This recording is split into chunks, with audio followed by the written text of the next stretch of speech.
Welcome to the NBA Coast to Coast podcast brought to you by TheLions.com. Coming to you from the West Coast, Josh Lander, joined by my guy Nate Weitzer on vacay in New Orleans. We are talking about a game in this video, including the Utah Jazz, formerly of New Orleans as well. Also have another couple of videos up for you just on this 3-game slate here on Tuesday. Make sure to like and subscribe to that page. You can check out all these videos we're bringing you each and every weekday this regular season. Also head to TheLions.com. That's where you can get all the stuff we're talking about in written content from Nate and the gang. Also can use that odds finder tool on there. Make sure you're getting the best juice back across all those U.S. sports books for all these NBA bets you make. Nate, let's go ahead and get into this little slate here and then talk Yaz and Kings. Yeah, it's a question of which game we're not going to talk about here. And it's the Celtics -9 at OKC. Those teams have some weird history going on the last couple of years where OKC's mostly been covering, but I don't really trust this iteration of the Thunder to cover even at home against a great Celtics team. Then we get into Washington +8.5 right now at Milwaukee. Totals down to 228. We will break down that game. And then we have Kings +3 at Utah. Totals at 242.5. It's what our friend Mo would call a fair line, a competitive total there. It's extremely high for good reason. I mean, Utah, you look at their recent home games, their last 4 are averaging 241, right? And it's a Sacramento team that scores a lot, gets up and down, and we've been talking a lot about Domantas Sabonis trying to play through this fractured thumb. And while his production has remained pretty good, I think he's kind of become even more of a liability defensively. Like, he's not going to put his body out there and really try to stop guys from getting inside. Was never really a plus defender down low in the first place. And so when these teams met, Lauri Markkanen really just kept Utah in it right down the line, and then they wind up covering in Sacramento. We thought the Kings could handle them at home, but they couldn't put them away. So now back home, I think you got to lean Jazz. They're another one of those teams with the crazy home road splits. Particularly just lighting it up on offense. Markkanen 16 for 24 from the field for 36 points in his last matchup here against Sabonis. So, I mean, I'm looking at his prop for sure, 25.5 points still. He's just become a leading candidate for most improved player and a real matchup problem if you don't have a guy who can really deal with him. And like I said, I don't think Sabonis is really banging with anybody at the moment. Utah is heavily 3 dependent, which I think you're going to dive into a little bit more. And Sacramento can run them off the line, but they weren't able to do that at home. I don't see much reason to have faith in them having better success on that on the road. But I mean, Sacramento's offense, I also think will be just fine. It's just that the total at this point is so high. I don't think you can bet it with confidence on the over. I think what you want is to take the Jazz here if you can get a small spread and just assume that these trends, which we've seen across the NBA really all season, are going to continue, that teams just are much, much better at home. Yeah, I guess.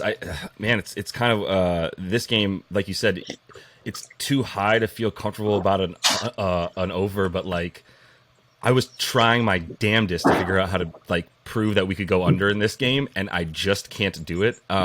You start out talking about Sac, and you could probably talk yourself into an under because it's Sac on the road, and that's the sort of the contrasting trends here is that Utah goes over a lot and definitely a ton on the road at home, just like all of the time at home.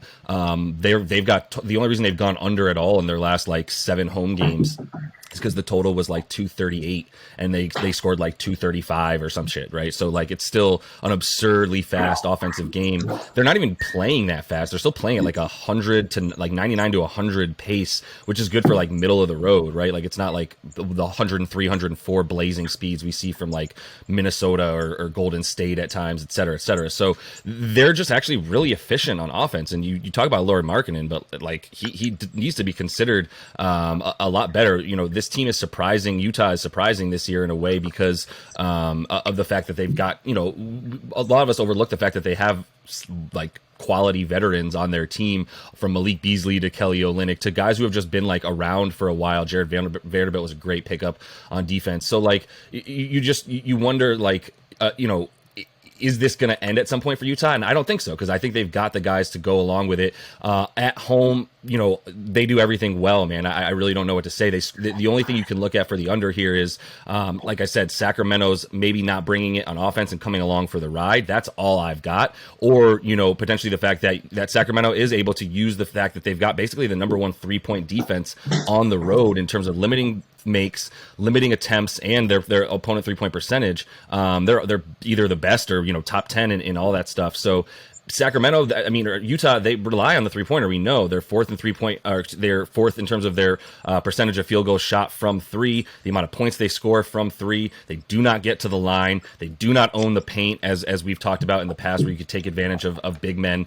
playing against Sacramento to, you know, to get your points and stats that way, which I would consider here as well. I mean, like I said, I want to take an under because of the splits for sack, but I can't, right? Like sacks, even if they do, you know, fail to sort of come along to that extent, like if they score 117 points, like we're talking about here, Utah's been averaging 124 across their last 4 or 5 home games. So I don't think the limiting of of 3-pointers for sack on defense is really going to be enough. I think it's really a matter of if Utah's not going to shoot well enough to score, you know, then you feel better about the under. But I think it's just the Jazz, man. They lost by 1 with a really solid fourth quarter against these Kings in Sacramento, and they're, you know, in that previous game that they just lost by 1 point, which was, by the way, a 251 total in Sacramento. And Utah's offense shows up a little bit more on the road than Sac's does, but still, I think you can rely on you know, Utah getting theirs,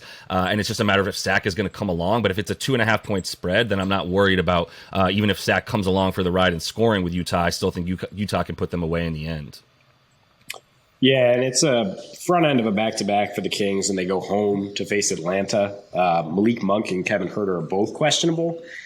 I mean, Huerter would be the bigger loss. He had 30 the last time these teams played at home, and Monk's been really up and down. But it is kind of a matching firepower situation if your best 2 3-point shooters aren't out there against a team that lights it up from 3 at home.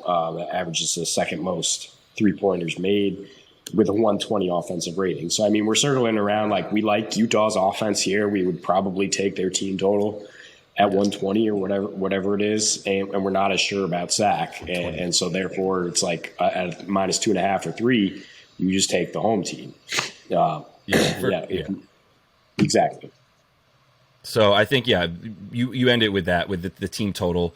That feels right. You know, for Utah, it's 121.5, depending where you find it, 122.5. So, you know, I'm still fine with that, right? Like I said, the 124 they've been putting up, the way that they've been scoring, the only thing you think is Sacramento's defense legit? But I would also argue that their paint defense is much worse on the road as Sacramento's, which is why teams are able to attack them a bit more there and probably don't even bother to shoot threes. Like I said, second fewest 3-point attempts against Sac, which is in part probably because they're running people off the line. But even if they are, who are they running them off the line into? Like Rashawn Holmes and Domantas Sabonis? I'm not really worried about that at that point. So, yeah, I think you feel really good about Utah being able to score and just lean on all of the bets that sort of make you rely on that and nothing else. So that is all the time we have for you in this one, though. Make sure to like and subscribe to that page. Continue to follow along with us until we see you next. Happy betting.